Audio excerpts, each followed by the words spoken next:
Bonjour tout le monde et bienvenue dans cette nouvelle vidéo. Alors cette fois, concept un petit peu différent, on n'est pas sur un jeu vidéo, on est sur un jeu plus traditionnel, le Uno. Et pour m'accompagner ici, je suis avec deux personnes, Maëlle, collaboratrice au Parti Socialiste, et puis Isabella Greco. Bonjour. Comment ça va? Super, on va gagner, enfin je vais gagner. Ah ouais, ok, c'est 2 contre 1 déjà. Bah oui, solidarité féminine. Ouais.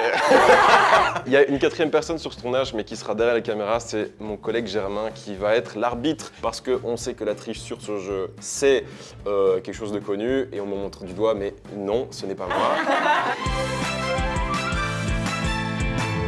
Première question, qui es-tu? Je suis Isabella Greco et donc je suis députée au Parlement wallon et de la Fédération Wallonie-Bruxelles. Et j'ai cette chance d'être chef de groupe à Charleroi. Puis je suis une maman, je suis une féministe et je suis une Carolo. Et c'est quoi la matière qui te passionne le plus? À Charleroi, ce qui me plaît le plus, c'est de pouvoir défendre les grands projets qui ont été menés depuis maintenant 3 mandatures. Mon gros projet, c'est de défendre un peu tout le travail qui a été mené depuis ces mandatures-ci, l'avancée, surtout au niveau de l'espace public, puisqu'on a refait tout Charleroi de A à Z. On s'est aussi occupé de l'aspect humain. Et donc, on a plein de projets comme ça dont on est fiers, comme notre cité évidemment universitaire. Et en Fédération Wallonie-Bruxelles, je suis en culture. Et donc, étant danseuse de formation, évidemment, vous imaginez bien que faire passer les académies à 97 € l'entrée alors qu'il était gratuit et que c'est ce qui a fait que moi je suis devenue une artiste en fait. Mais ça c'est un de mes gros combats. Et en Wallonie, je suis sur l'égalité des chances parce que l'égalité entre les femmes et les hommes c'est un de mes plus gros projets. C'est pour cette raison que je me suis impliquée en politique. Et puis je défends aussi Charleroi et tous nos projets mobilité et nos gros projets de développement territoriaux. Bah, c'est magnifique. On a une vraie féministe autour de la table. Alors qu'il y en a quand même 3, ok? Ah, ça, écoute, je vais être sympa, je tricherai pas avec toi. Alors, avant de commencer, je vais peut-être dire dans quel cas est-ce qu'il y aura des questions. Alors Isabella, si tu te manges un +4 ou si tu perds une partie, donc tu auras une question politique. S'il y a un changement de couleur de la part de n'importe qui autour de cette table, donc de Maëlle, moi ou toi, c'est une question un petit peu plus légère. S'il y a un contre Uno, c'est une question rapide, oui, non. Le cas où tu gagnes la partie, là ce sera aussi une question un petit peu plus légère, / croustillante. Et est-ce qu'il y a des règles si moi je dépose des +4 et des choses comme ça? Absolument pas. Ok, donc j'ai déjà perdu quoi. Ok, bon alors commençons. Oh. C'est pour toi, non? Oui, c'est pour moi. Oui, je me prends du coup 4 cartes, ça commence très bien. Isabella, tu ne joues pas. Attends, mais c'était quelle couleur que tu as mis? Même si elle a mis du rouge, je vais choisir le rouge parce que ça reste toujours la couleur de mon cœur, donc tu peux la mettre. Et du coup, je me mange une question puisque je ne joue pas. Non, mais par contre, ce changement de couleur, ça fait que tu vas prendre une question. Qu'est-ce qui t'a motivé à rentrer en politique? 2 femmes, Laurette Ankelins et Joëlle Milquet. Grosse négociation à l'époque. Moi, je suis devant ma télé, je suis toute jeune, je dois avoir 12-13 ans. Et donc, hyper en admiration de ces femmes. Et pourtant, c'était une socialiste et une à l'époque, c'était CDH, qui se battent pour améliorer la vie des gens. Et puis moi, je suis issue d'une famille de gauche, très tournée vers les autres, où la solidarité est notre priorité. Et un papa très investi au niveau de la passion politique, au niveau de la réflexion autour de la table. Il nous a vraiment mis cette petite graine à mon frère et moi de la politique en tête. Et donc, je sais déjà à 12 ans que je ferai un master en sciences po si j'y arrive. Mais en tout cas, je me donne tous les moyens pour y arriver. Et puis, dès que je suis diplômée, j'ai déjà ma carte de parti. Et donc, je rentre dans les cabinets directement. C'est marrant parce qu'à cet âge-là, on se dit pas je vais devenir politicienne. On dit ouais, je vais devenir peut-être astronaute. Politicienne, ça c'est vraiment très carré quoi. Comme moi, idée, je le savais. Mais du coup, je vais mettre en bleu. Ah bah merci. Ouais. Je sais pas si je les gagne maintenant ou si j'attends. Ah bah tant mieux. Hop là.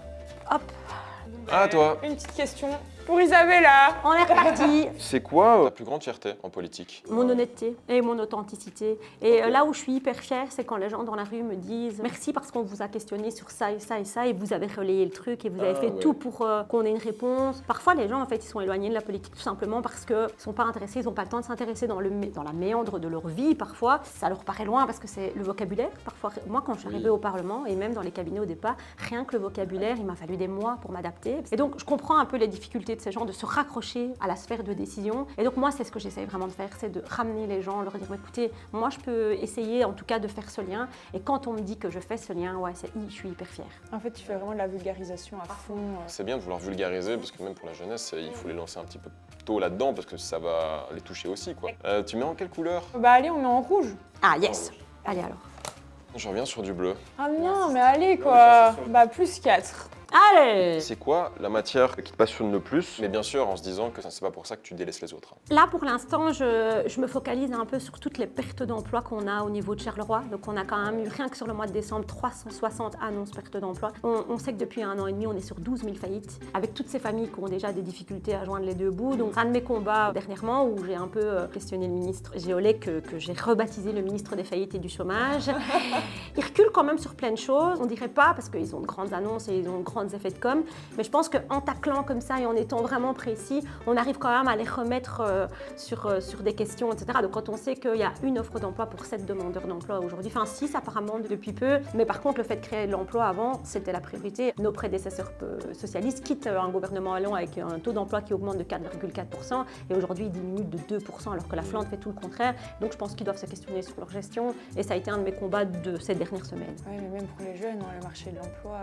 Cata. Et je joindrais même une autre problématique, c'est que qu'est-ce qu'on dit à la caissière du Cora qui perd son emploi la semaine dernière? Bon, même si on sait que maintenant c'est pas un métier de luxe ou de rêve, pardon. Dixit, un certain président de parti qu'on ne citera pas, on va pas lui faire cet honneur, mais bref, elles ont quand même perdu leur emploi alors que pour certaines ça faisait une trentaine d'années qu'elles le faisaient. Et en fait, moi, mes neveux et mes nièces, ils sont amenés à aller les remplacer dans des magasins parce qu'en fait, l'augmentation des heures de flexi-job et de job étudiant, ils peuvent remplacer tout doucement ces emplois, mais c'était des emplois qui couvraient des carrières complètes de femmes, souvent des femmes qui sont à la caisse, parce que ça coûte moins cher pour un employeur ou une employeuse d'engager des étudiants ou des flexi-jobs, mais pendant ce temps-là, c'est toute une sphère de la population qui reste sur le carreau, sans qu'on propose l'alternative. Et au-delà de ça, c'est beaucoup des femmes aussi qui ont des mi-temps, donc c'est elles qui trinquent parce qu'il y a la charge familiale et donc les enfants, les parents. Voilà, exactement, et donc au final, après, elles sont sanctionnées aussi au niveau de la pension, mais aussi si elles retombent au chômage. Exact, ou si elles se séparent.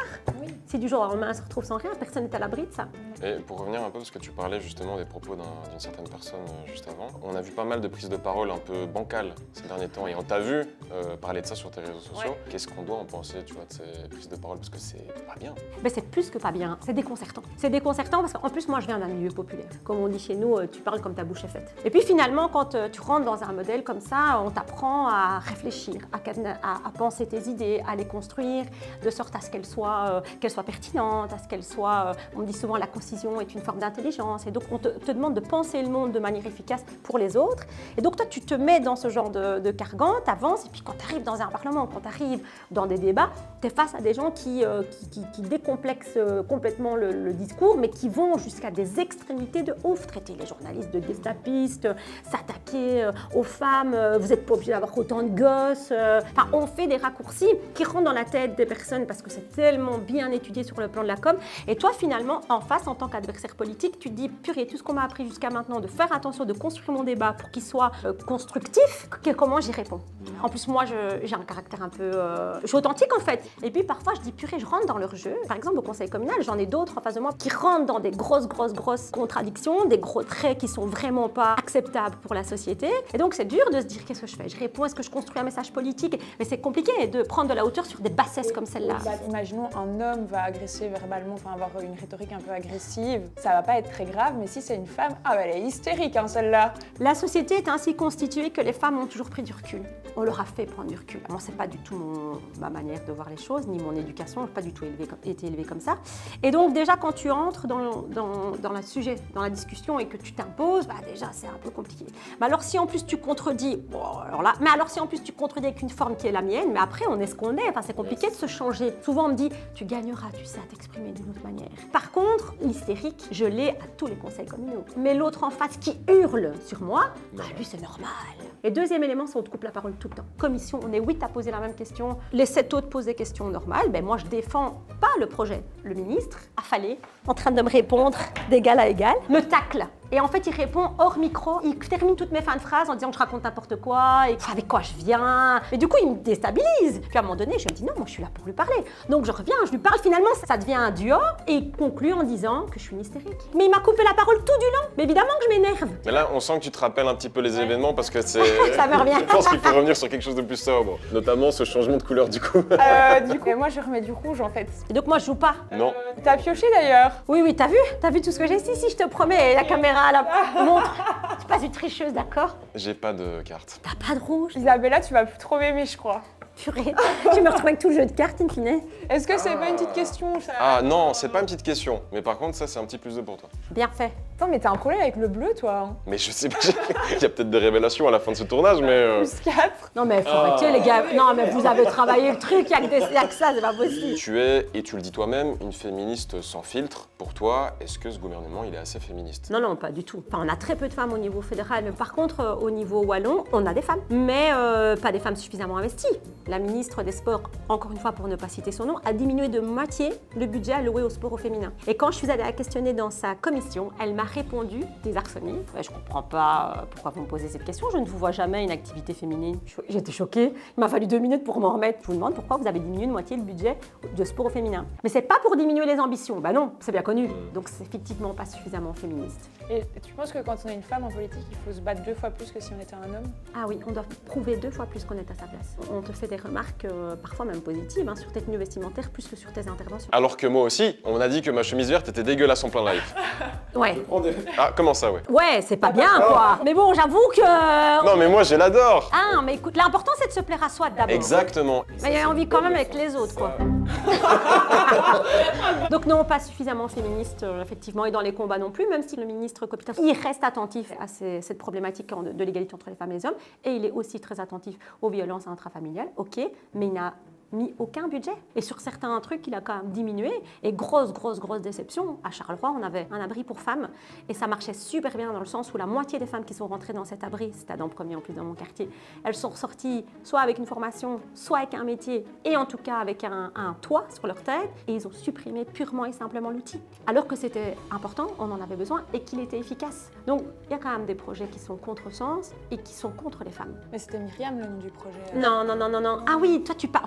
Ça aussi, Ouais, avec les mamans solo. Non, là c'est vraiment le centre Mamie Loubar. Parce que les femmes en rue, il y en a de plus en plus, il faut le savoir, elles ne vont jamais dans les centres parce qu'elles ont peur de rencontrer des hommes, elles ont peur des violences, etc. Je trouve que Charleroi, il y a vraiment une force collective féministe que je trouve qu'on retrouve dans les autres villes, mais pas de la même façon. Il y a beaucoup de choses qu'on ne retrouve pas ailleurs qu'on trouve à Charleroi. Le pays noir est en fait très lumineux. En tout cas, ce qu'on peut dire, c'est qu'on met très bien des +4 à certains dans le gouvernement. Même des +10. Mais ce qu'on peut dire aussi, c'est que j'ai perdu. Ça, je vois pas comment je... Est-ce que c'est pas toi qui disais « Non mais moi j'ai trop de chance au Uno ». Mais vous avez triché de ouf. Oui, mais elle est plus forte à la Scopa que... Ouais, je reviendrai plus forte avec la Scopa. Mais du coup, on met quelle couleur? Ben, on va mettre du vert pour faire honneur à ta chemise. Merci, c'est gentil. Tu joues pas, Julien. Merci. On inverse. Ok. Oh là, ça devient très sérieux là. Uno. Oh non! Oh purée! Je repasse au rouge, j'espère que t'as pas de rouge. Non! Est-ce que c'est une socialiste ou pas? No way! C'est une socialiste. Ah. Elle a gagné en beauté avec du rouge. Mais bon, moi, vous m'aviez piégé, alors saboté. Ça va jouer entre toi et moi du coup, Isabelle. Je suis ready. T'es ready avec tes 14 cartes? 1800 cartes là. Donc je vais faire ça, comme ça c'est de nouveau à moi. Je vais mettre un 1, number 1. Moi je suis pas number 1 parce que j'ai pas de carte. Number 2 du coup. Ah, je suis number 2 par contre. Ah zut, vert, c'est pas grave, j'en ai. Tiens, comme ça tu joues de nouveau pas. Alors, 4. Ok, voilà. Il a pas de vert, il a pas de vert. Ah oui, du coup, je voulais changer d'abord, voilà. Et là tu mets en vert. Non, je mets en bleu. À moi. Ok, vas-y. Ok. 2. Et du coup, tu reprends 2 cartes. Oh non! Oh non. Bon, t'as droit à une question à Julien pour rigoler. Je peux te poser une question? Ah, moi je suis pas du tout préparé à ça. Et je suis très mauvais dans l'exercice. Est-ce que tu as encore beaucoup de chemises comme ça à la maison? Bah oui. Oh purée, sérieux?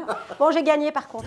Oh non! Dire que c'est encore les meufs qui gagnent, hein. Mais moi, il y a quand même une question que j'aimerais te poser, malgré que t'aies gagné. Parce qu'on sait que t'es quelqu'un de dynamique, que t'es quelqu'un de pétillante. Ça fait quoi d'être le collègue d'Isabella? Oh purée, faut que je vous montre tout ce qu'il m'envoie comme message. Et au Parlement, il m'envoie des SMS. Les bancs tremblent encore. J'ai été nommée, parce que du coup, fait personnel au Parlement, il n'y a pas plus tard que mercredi. Et donc, il dit mon nom et tout le banc. Allez, vas-y, Isa, vas-y. T'es pas prêt, t'es pas prêt. Donc, c'est pour ça que je me calme pas. Mais ne te calme pas. D'accord. Reste toi-même. Et ici aussi, sur tournage, t'as été magistral. Merci beaucoup, en tout cas, à vous deux, d'avoir Merci été à présents toi. sur ce tournage. Et puis nous, on se retrouve pour un prochain épisode sur peut-être un nouveau jeu ou jeu vidéo. À très bientôt. Bisous.